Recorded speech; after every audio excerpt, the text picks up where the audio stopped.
Hello people of the internet, it's Amanda. In today's video, I'm here to talk about the second episode of F4 Thailand. Now, as I mentioned in my previous video where I talked about the first episode, so I really have high expectations for the succeeding episodes simply because surprisingly I like the pilot episode more than I thought I would. Now, if you're new here on my channel, when it comes to the Hana Yori Dango franchise, I've seen all of the other iterations. I've talked about it. I have tons of videos about the different versions and I'll be putting a link to the playlist down in the description below. So that's why I was pretty pumped about this version as well. Now, with that said, so let's just get down to it.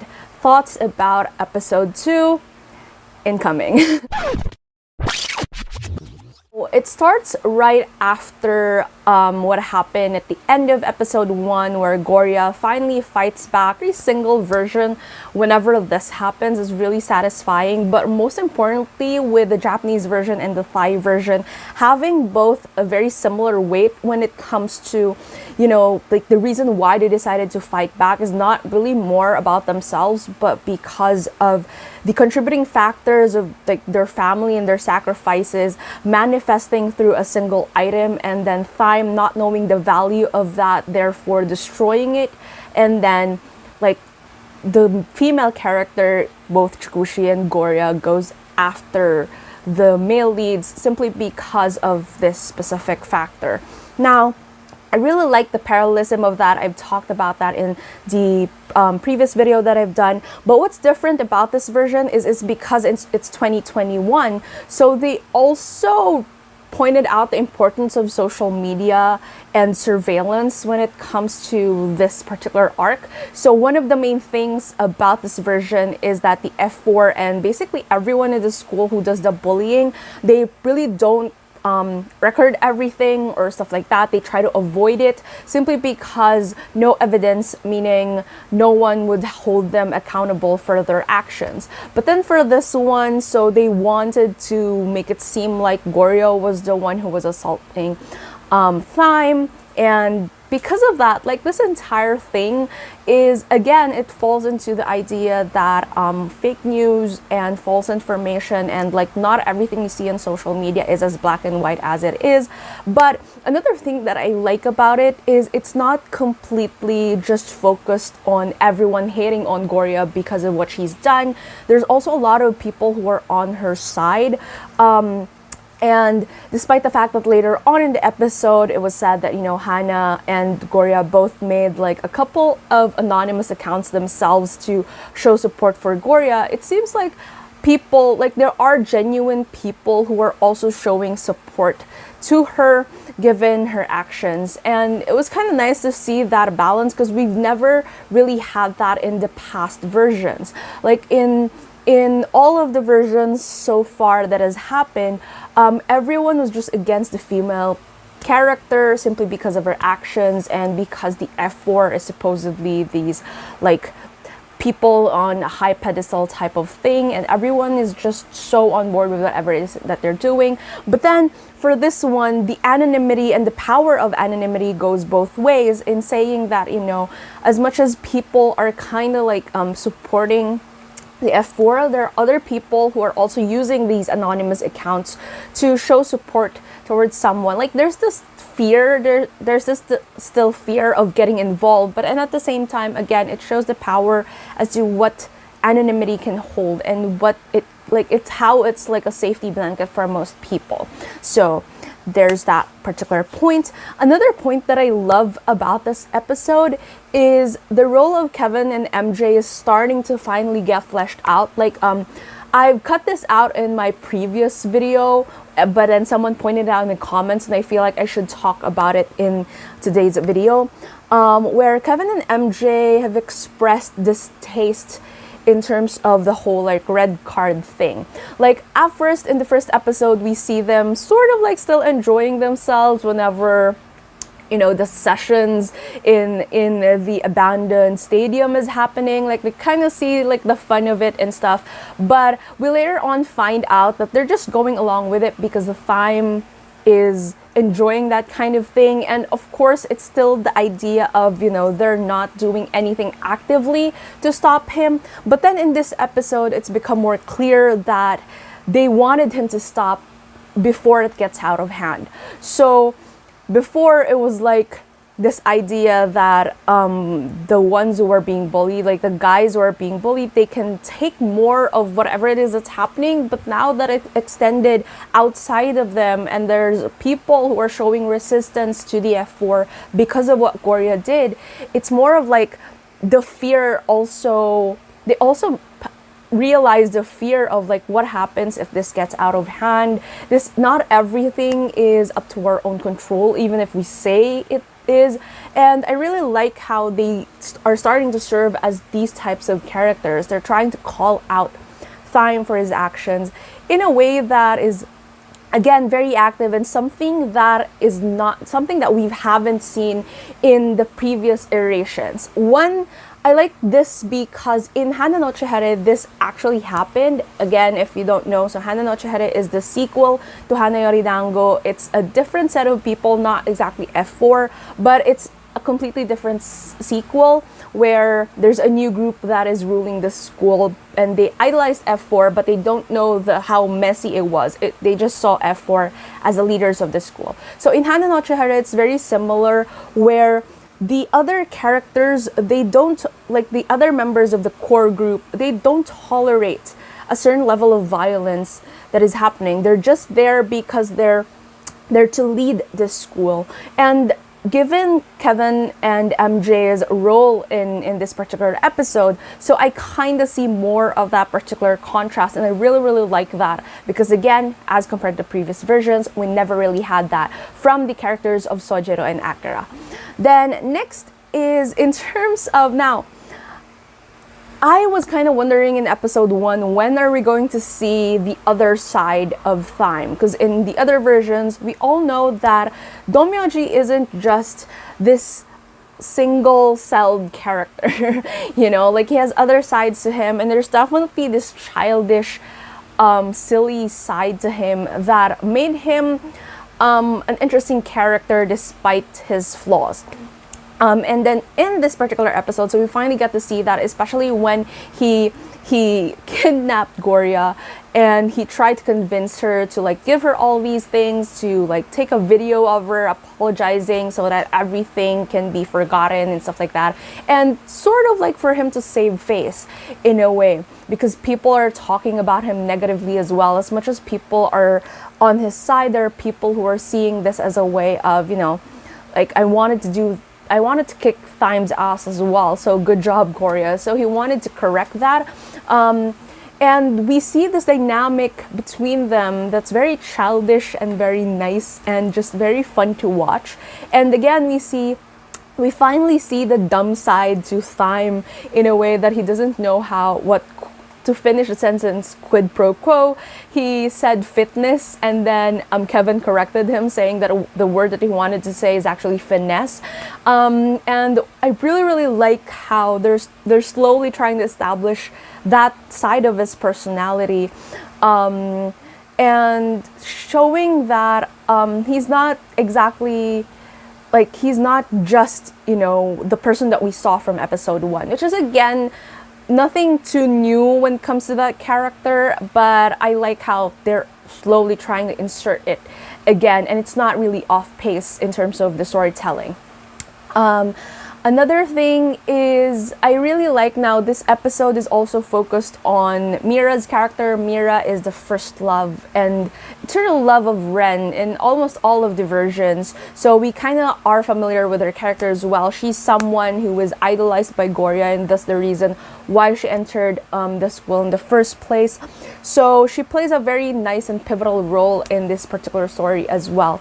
And I really, really like it because, in a way, like her character, again, I feel like I mentioned this in my first episode video, where I like how they changed it in a way that the shoes thing was first based off of her like parents' philosophy, or Gorya's parents' philosophy, and then again they reiterated this in Mira's conversation with Gorya. And I like how it has more weight now as compared to like the other versions where Mira's character, she's the one who says the line about good shoes take you to good places. But for this one, it holds an even deeper meaning simply because Gorya already knows it and it came from her parents before a person that she idolizes shares it with her. And I really love that because I feel like that definitely added another layer to this story that's making me love it again as another version of this particular franchise.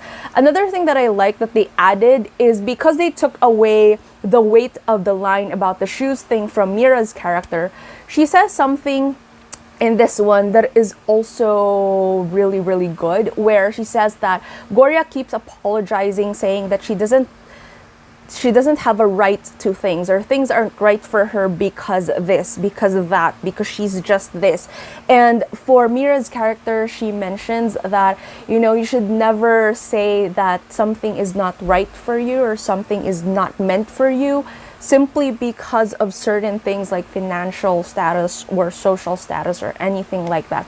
And again, this is something that is again very idealistic if we look at it realistically, in a way that, because again, certain things, as much as we don't want to admit it, it opens different opportunities for people, and that's why a lot more people are able to do some things and other people are not able to do some things. But here, it's a good reminder that sometimes because we're so embedded in this particular mindset that things are not meant for us, we don't want to go for them anymore and we don't want to take that risk anymore. And it's a good reminder, not just for Gorya's character, but for the viewers themselves, that sometimes we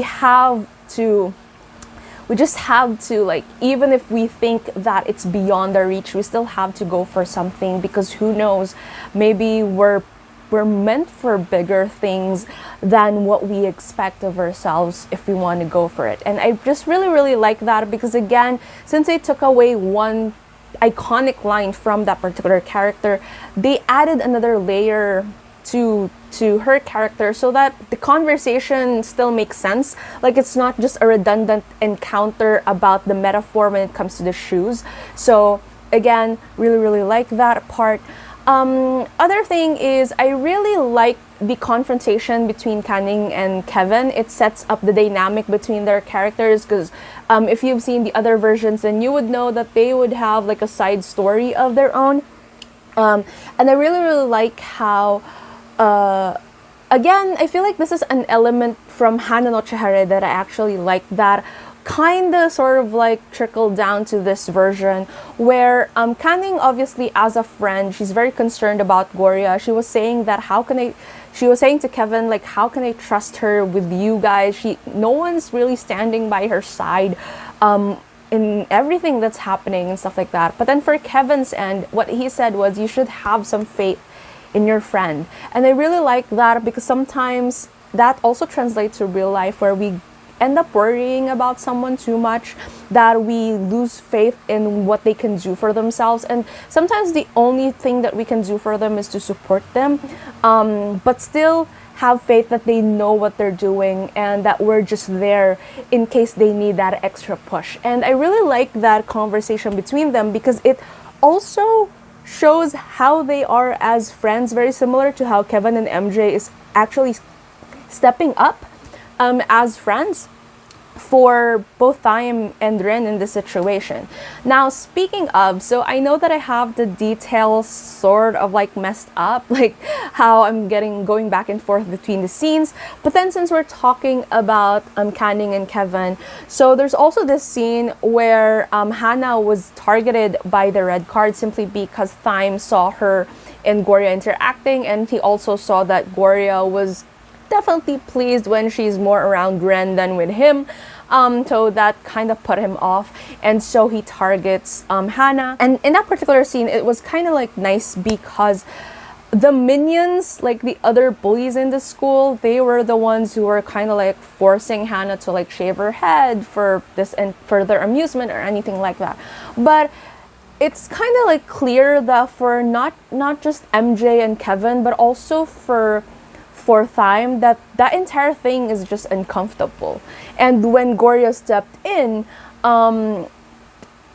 actually Thyme wanted to like keep up this facade, and he was telling that, you know, you should just apologize or do it yourself or whatever. But then he whispers to Gorya that, you know, you should just give in, or just, you know, just let's just settle this, the truce, like I offered you a truce, you don't have to do this. He had this kind of like tone to him. So it's very clear that even in that moment he was against what was happening. It's just that he has this image to keep up. And Ren interjected with the whole time difference between Thailand and France.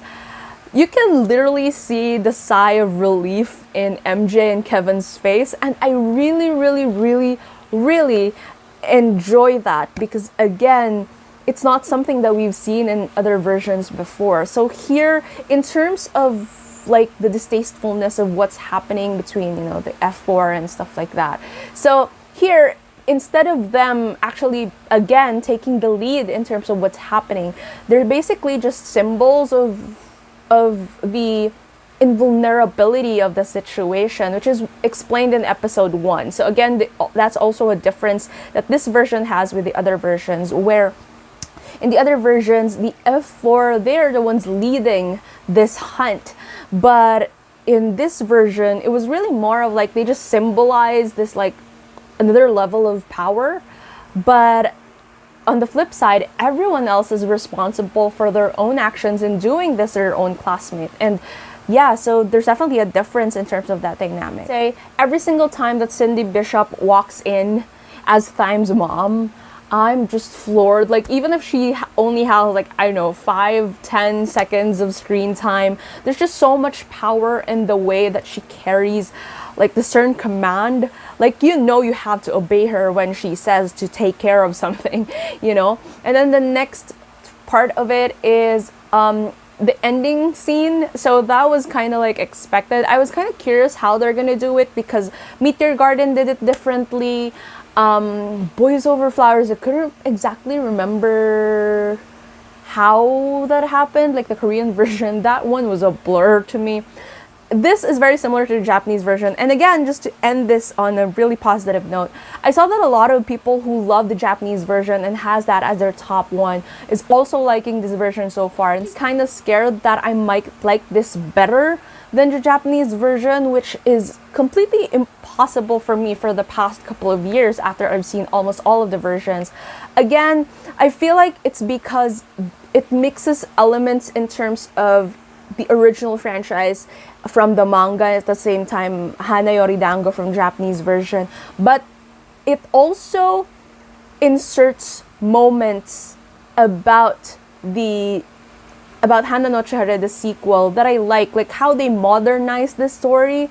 I really like how they're correcting certain things about the past versions, but still keeping the story to its core. And yeah, I just really like this episode so far. I'm looking forward to the next one. So tell me down in the comments below, what are your thoughts on episode 2? Did you like it? Did you not like it? What are the things that you want to point out that I might have missed, considering all the other things that I've talked about in this particular video? If you like this, then please give it a thumbs up. And if you're new to my channel and you would want to hear more from me, please hit subscribe. Thank you so much for watching this video, and I hope to see you again soon in a new one.